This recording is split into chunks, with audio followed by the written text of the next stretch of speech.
ನೀನೇನ್ ಸಾಚ ನಿನ್ ತಲೆ ತುಂಬ ಪೂರ್ವಗ್ರಹ ಪೀಡೆ ತುಂಬಿಕೊಂಡಿದ್ದೀನಿ. ಏನ್ರಿ ಸಮರ್, ಬಹಳ ದಿವಸ ಆದ್ಮೇಲೆ ಬಂದಿದ್ದೀರಾ? ಹೌದು ಸರ್.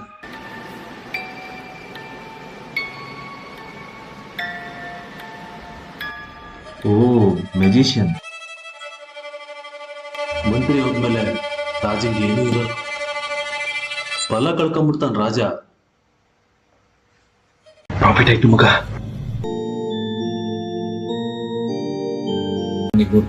ಹೇಳ, ನೀನು ಪ್ರಿಜುಡೈಸ್ ಇದ್ದೀಯ, ಅವನು ಇನ್ಸೆಕ್ಯೂರ್ ಇದ್ದ.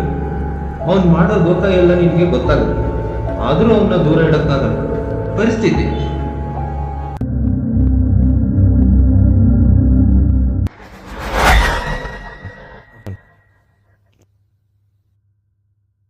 ನಾನೇನೂ ಮಾಡಿಲ್ಲ. जो कुछ नहीं करेगा कमाल करेगा.